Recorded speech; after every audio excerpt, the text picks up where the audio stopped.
Le concours de beauté des mini-miss aura-t-il lieu? La question est grave. Pour l'instant, c'est la guerre des comités Miss France qui fait rage et qui prolonge ce suspense insoutenable. 2 présidents pour un comité, c'est un de trop et il fallait régler ça devant la justice. Olivier Levasseur.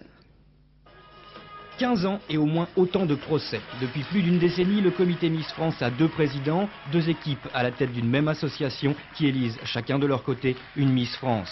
Un imbroglio juridique qui se complique depuis que l'un des 2 protagonistes a créé un autre défilé, celui des mini-miss. Habillés avec soin, les enfants défilent comme leurs aînés et concourent en plusieurs tenues devant un jury d'adultes. Seule différence mais de taille, la plus âgée n'a pas 8 ans.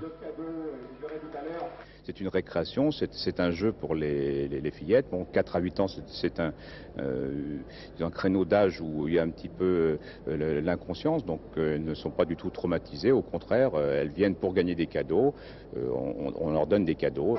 Même si les organisateurs s'en défendent, l'idée est donc plutôt commerciale et intéresse davantage les parents que les petites concurrentes.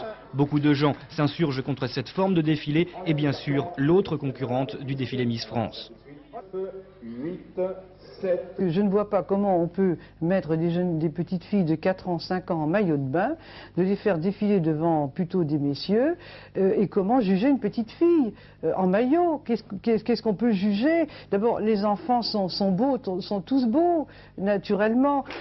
S'estimant victime d'un préjudice moral, Madame de Fontenay veut donc interdire l'élection de la mini-Miss France demain à Paris. Cet après-midi, la guerre des Miss connaissait donc une nouvelle bataille au palais de justice.